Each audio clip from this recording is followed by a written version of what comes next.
नमस्कार, जनता टीवी देख रहे हैं आप। आपके साथ मैं हूं अंजलि भंडारी और बात करेंगे देवभूमि उत्तराखंड की बड़ी खबर आ रही है देहरादून से। इस बीच ये बड़ी और अहम जानकारी देहरादून से बीजेपी ने मुख्य निर्वाचन आयुक्त को लिखा पत्र।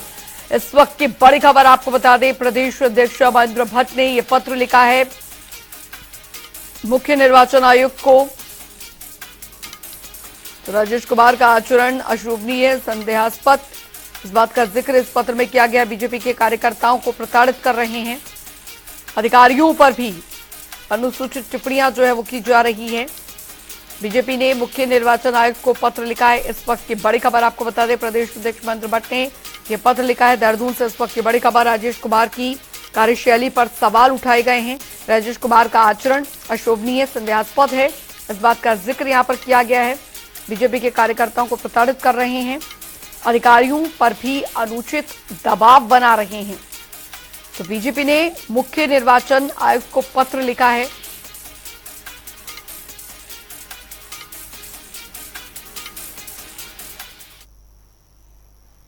आगे बढ़ेंगे, एक और बड़ी खबर की ओर करेंगे। देहरादून से आ रही है, देहरादून से इस वक्त की बड़ी खबर आपको बता रहे हैं। विधानसभा का मानसून सत्र 5 सितंबर से शुरू होगा। जी हां, सत्र के पहले दिन अनुपूरक बजट पेश किया जाएगा। विधायकों ने सत्र में अभी तक 614 प्रश्न लगाए हैं। विपक्ष कई मुद्दों को सत्र में उठाएगी। बड़ी और अहम जानकारी, विधानसभा का मानसून सत्र 5 सितंबर से शुरू होगा। सत्र के पहले दिन अनुपूरक बजट पेश किया जाएगा, ये इस वक्त की बड़ी खबर। विधायकों ने सत्र में अभी तक 614 जो प्रश्न है वो लगाए हैं। विपक्ष कई मुद्दों को सत्र में उठाएगी। बड़ी खबर आपको बता रहे हैं, विधानसभा का मानसून सत्र 5 सितंबर से शुरू हो रहा है। तो सत्र के पहले दिन अनुपूरक बजट पेश किया जाएगा। विधायकों ने इस सत्र में अभी तक 614 पत्र लगाए हैं। नवीन शुक्ला संवाददाता हमारे साथ जुड़ गए हैं ज्यादा जानकारी के साथ। नवीन, विधानसभा का मानसून सत्र 5 सितंबर से शुरू होने जा रहा है, क्या कुछ रहने वाला है इस बार खास? जी अंजलि, निश्चित तौर पर विधानसभा का जो मानसून सत्र है उसकी शुरुआत होने जा रही है। कल से सत्र शुरू होगा, 3 दिन चलेगा। इसको लेकर तैयारियां, तमाम सारी जो तैयारियां हैं उसे की जा रही हैं। सबसे बड़ी बात यह है कि जो प्रश्नकाल है वो अच्छे तरीके से चले, इसका विशेष रूप से ध्यान रखा गया है। जितने से ज्यादा समय प्रश्नकाल चलेगा उतने ही प्रश्न आएंगे और तमाम सारे प्रश्नों के उत्तर भी मिल पाएंगे। कहीं ना कहीं मानसून सत्र है और जो प्रदेश के विकास के लिए जो तमाम सारी योजनाएं चल रही हैं उसको और किस तरीके से बेहतर किया जाए, उसमें बजट का जो प्रावधान है उसको और बेहतर कैसे किया जाए, इसको लेकर कार्य किया जाएगा। कहीं ना कहीं ये जो मानसून सत्र है अनुपूरक बजट होता है, जो विभागों में जो पैसा है वह आराम से आ पाए और बिजनेस अच्छे तरीके से चल पाए, जो तमाम सारी योजनाएं हैं वह सही ढंग से चल पाए, इसको लेकर यह अनुपूरक बजट पेश किया जाएगा। कहीं ना कहीं इसको लेकर तैयारियां भी की जा रही हैं। साथ ही मैं बताना भी चाहूंगा कि जो सुरक्षा के दृष्टिकोण से भी तमाम चीजों का ध्यान रखा गया है। जो विधानसभा है वहां से 300 मीटर के दायरे में धारा 144 लागू रहेगी, वहां पर वाहनों का आवागमन नहीं रहेगा। साथ ही विधानसभा सत्र को लेकर जो यातायात प्लान है उसमें भी कुछ बदलाव किए गए हैं, क्योंकि विधानसभा के पास भीड़ ना होने पाए, प्रदर्शन ना होने पाए, इसका विशेष रूप से ध्यान रखा गया और पुलिस प्रशासन को इसको लेकर अलर्ट भी किया गया है। विपक्ष की तरफ से भी नवीन कई मुद्दे जो हैं वो यहाँ पर उठाए जाएंगे, और क्या कुछ मुद्दे यहाँ पर मुख्यतः रहेंगे जो कि विपक्ष की तरफ से उठाए जाएंगे?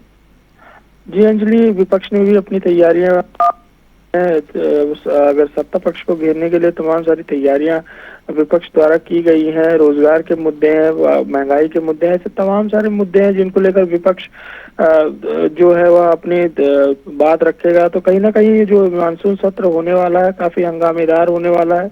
विपक्ष भी अपनी तैयारियों में लगा है और कई, अगर बात की जाए सरकार की, तो सरकार ने भी अपनी तैयारियां पूरी कर ली हैं। कल से विधानसभा का सत्र शुरू होने जा रहा है। कहीं ना कहीं जो यह सत्र है मानसून सत्र काफी महत्वपूर्ण होने वाला है। तमाम सारी योजनाओं को धरातल पर किस तरीके से लाया जाए, इन तमाम मुद्दों पर भी चर्चा होगी। चलिए, बहुत बहुत शुक्रिया नवीन इस तमाम जानकारी के लिए। तो सत्र के पहले दिन अनुपूरक बजट पेश किया जाएगा। कल से विधानसभा का ये सत्र जो है वो शुरू हो रहा है और आपको बता दें कि विपक्ष कई मुद्दों को सत्र में उठाएगी। इस वक्त की बड़ी और अहम खबर, विधानसभा का मॉनसून सत्र 5 सितंबर यानी कल से शुरू हो रहा है। और चलिए अब रुक करेंगे 2 मिनट में 10 बड़ी खबरों की और फटाफट अंदाज में। लोकसभा चुनाव को लेकर तैयारियों में जुटी सपा। पार्टी के राष्ट्रीय प्रवक्ता भवन भास्कर जोशी ने की प्रेस कॉन्फ्रेंस प्रेस वार्ता के दौरान की सपा को वोट देने की अपील। हल्द्वानी में करोड़ों की लागत से बनी सड़कों का लोकार्पण। विधायक सुमित्र देश ने किया 4 सड़कों का लोकार्पण। कहा कांग्रेस के कार्यकाल में चमचमाती थी सड़कें। राज्यसभा सांसद ने सौर मिशन पर इसरो को दी बधाई। इसरो के वैज्ञानिकों की जमकर की सराहना। मंत्री उदयनिधि स्टालिन ने सनातन धर्म पर की विवादित टिप्पणी। डेंगू, मलेरिया और कोरोना से की सनातन धर्म की तुलना। हरिद्वार में अखाड़ा परिषद के अध्यक्ष ने की बयान की निंदा। केदारनाथ में सुमेरु पर्वत से हुआ हिमस्खलन। बर्फ का गुबार देख सहमे लोग का जानमाल का नहीं हुआ नुकसान। हरिद्वार में सगे भतीजों के आपराधिक इतिहास पर भड़के स्वतंत्रता संग्राम सेनानी। आश्रित तामपत्र उठाकर दुरुपयोग का लगाया आरोप। हरिद्वार में दरअसल खोखली साबित हुई 3 मशीनों के बिजली बिल माफी की घोषणा। दरअसल बिजली विभाग ने बिजली बिल में छूट देने से किया इनकार।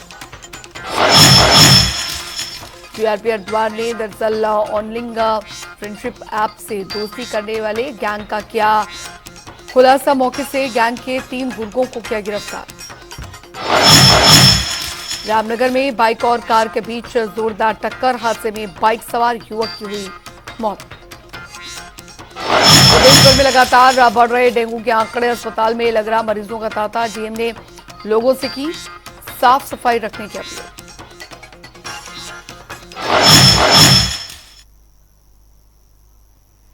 चलिए खबरों में आगे बढ़ेंगे। बागेश्वर उपचुनाव को लेकर सीएम धामी इन दिनों बागेश्वर दौरे पर हैं। सीएम धामी पिछले 2 दिनों से बागेश्वर में हैं और इसी कड़ी में वो बागनाथ मंदिर पहुंचे, जहां पर उन्होंने मंदिर में भगवान की पूजा अर्चना की। और इस दौरान सीएम धामी ने साथ भाजपा प्रदेश अध्यक्ष महेंद्र भट्ट भी मौजूद रहे।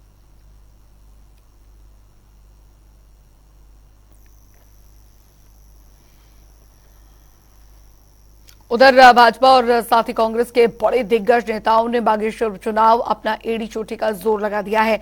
बीजेपी की तरफ से पूर्व कैबिनेट मंत्री चंदन राम दास की पत्नी पार्वती दास चुनाव मैदान में है, तो वहीं कांग्रेस ने वसंत कुमार को अपना प्रत्याशी बनाया है। बागेश्वर चुनाव की कमान खुद मुख्यमंत्री पुष्कर सिंह धामी ने संभाली है और उन्होंने लगातार 2 दिन बागेश्वर में बड़ी जनसभाओं को संबोधित भी किया। प्रदेश मीडिया प्रभारी अमनवीर सिंह चौहान का कहना है कि बागेश्वर उपचुनाव में बीजेपी की प्रचंड जीत होगी।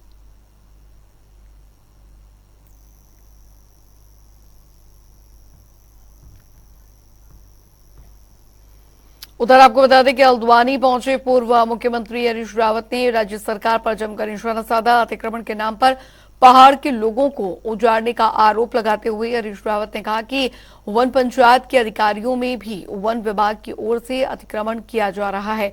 इस दौरान हरीश रावत ने मुख्यमंत्री पुष्कर सिंह धामी से अपील करते हुए तत्काल चिन्हीकरण रोकने की मांग की है। उन्होंने कहा है कि लोगों को अतिक्रमण से राहत दिलाई जाए, नहीं तो फिर इसका खामियाजा सरकार को भुगतना पड़ेगा। वहीं बागेश्वर उपचुनाव में प्रचार कर लौटे हरीश रावत ने उपचुनाव पर कहा कि कांग्रेस भारी अंतर से इस उपचुनाव को जीत रही है और भाजपा सरकारी मशीनरी और सत्ता का पूरी तरह दुरुपयोग करने में जुटी है।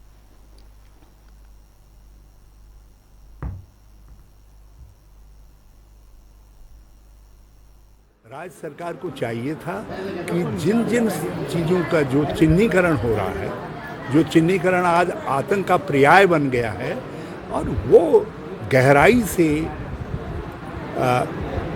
जो इस तरीके की संपत्तियों की और इस तरीके के तथाकथित अतिक्रमणों की जांच करते, उनका वर्गीकरण करके माननीय हाईकोर्ट के सामने पूरी तथ्य लेकर के जाते।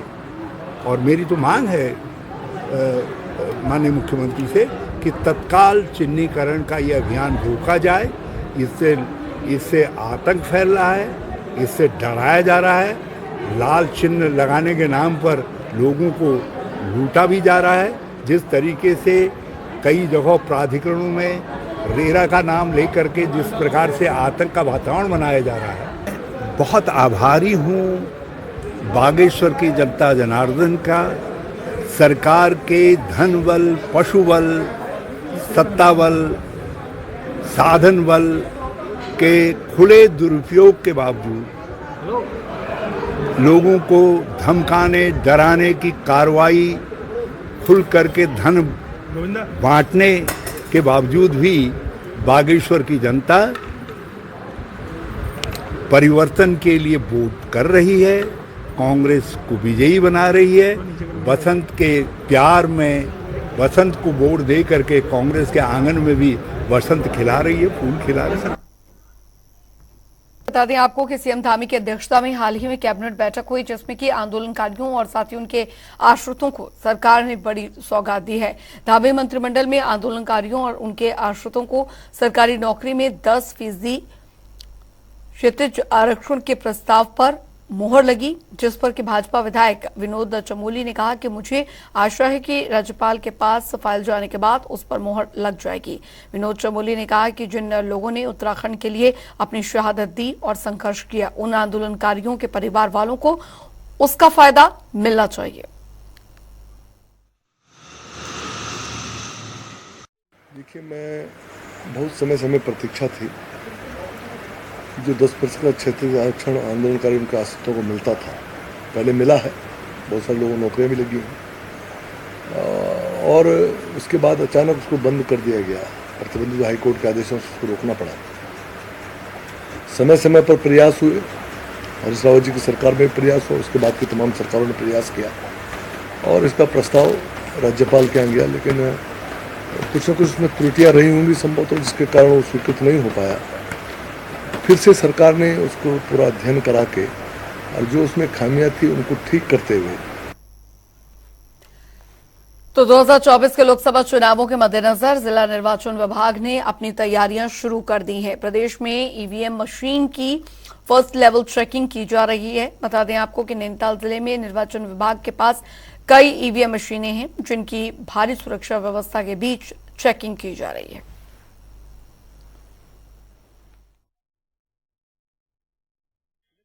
एफएलसी की जो गाइडलाइंस है भारत निर्वाचन आयोग की, उसके तहत कल से स्टार्ट किया गया है हमारे द्वारा।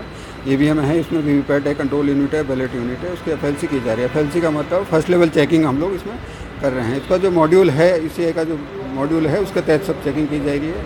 ईसीआई के इसमें 10 इंजीनियर आए हैं और हमारे आईटीआई पॉलिटेक्निक के जो यहाँ इंजीनियर है वो लगे हैं, और कुछ हमारी लेबर है, इलेक्शन ऑफिस के हम लोग है, इसको कर रहे हैं हम लोग। और हमारी डेडलाइन 12 तारीख है, उसमें हम लोग पूरा कर लेंगे। सर, कुछ खराब भी निकल रहे हैं क्या? कल निकले हैं 2 कंट्रोल यूनिट निकले, 2 बैलेट यूनिट निकले हैं, और आज भी 1 निकल गया अभी तक। ये 1% आधा % ये आवश्यक रूप से निकलेंगे, और उसकी मरम्मत नहीं करनी है हमको, उसको अलग करके अगर ज़रूरत होगी तो हम नई डिमांड करेंगे, ज़रूरत नहीं होगी तो हमारे पास जो सही बचेगी उससे हम इलेक्शन कराएंगे।